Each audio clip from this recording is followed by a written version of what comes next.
108 নং চান্দগাঁও সরকারি প্রাথমিক বিদ্যালয়ে বার্ষিক ক্রীড়া প্রতিযোগিতা এইমাত্র শেষ হয়ে গেছে। আজকের বার্ষিক ক্রীড়া প্রতিযোগিতা সম্মানিত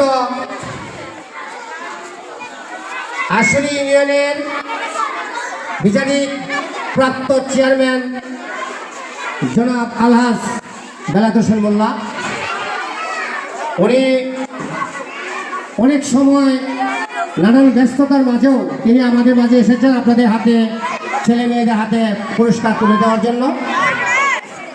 আমি আপনাদের কাছে বিনীতভাবে অনুরোধ করব, যিনি আজকে এত গুরু দায়িত্ব পেয়েছেন, সবাই আপনারা ওনার জন্য দোয়া করবেন। আমরা আজকে বেশি বক্তব্য দিতে পারবো না, যেহেতু আজকে এই খেলাটার পরিবেশ এরকম কেন।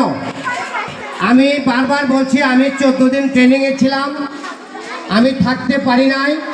উনি আপ্রাণ চেষ্টা করে কোনোরকম খেলাটা শেষ করা হয়েছে, যেহেতু সামনের রমজান মাস চলে আসছে, এই জন্য উনি নিজ উদ্যোগে আমার সহকর্মীদেরকে নিয়ে খেলার আয়োজন করেছে। এই জন্য ওনাকে আমি আমার পক্ষ থেকে, আমার সহকারী শিক্ষকদের পক্ষ থেকে ধন্যবাদ জানাচ্ছি। আসলে ওনার অবদান আমি বলে শেষ করতে পারবো না। আমি যখন 1972 সালে এখানে এই স্কুলে আসলাম, 92 সালে, তখন থেকে উনি আমার এই প্রতিষ্ঠানের জন্য জান প্রাণ চেষ্টা করে যাচ্ছেন। অদ্যবধি যতদিন আছি ইনশাল্লাহ উনি চেষ্টা করবেন। আমার প্রায় চাকরি শেষ পর্যায়ে চলে এসেছে। দীর্ঘদিন আমি এখানে প্রায় 33 বছর রইলাম, আর 4 বছর চাকরি আছে। 29 সালে আমি হয়তো এলপিআরে চলে যাব। আপনারা আমার জন্য সবাই দোয়া করবেন। আমরা যেন প্রতি বছর সামনে এই খেলাটা আজকে পরিবেশ, এই জন্য যে আমি না থাকার কারণে, উনি নানা ব্যস্ততার কারণে আমরা সঠিকভাবে সুন্দরভাবে আয়োজন করতে পারি নাই। এই জন্য আমি আপনাদের সকলের কাছ থেকে আমি ক্ষমা চেয়ে নিচ্ছি।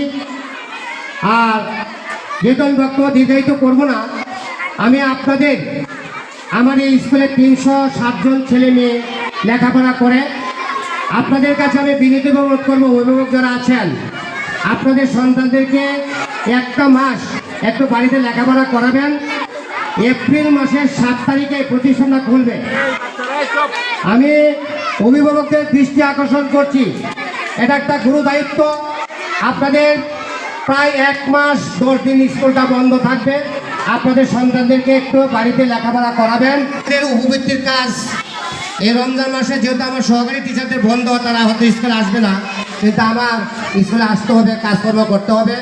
আপনাদের সন্তানদের আমরা জন্ম নিবন্ধন, পিতামাতার আগে ছবি চেয়েছিলাম, মাত্র পেয়েছি 28। তৃতীয় শ্রেণী এবং তৃতীয় শ্রেণীর বই আমরা দিয়েছি নতুন কারিকুলামের অনুযায়ী। আমরা 4 এবং 5-এর বই দিতে পারি নাই, তাই না পুরাতন বই রেখে নতুন বই আমরা দিয়ে দিয়েছি।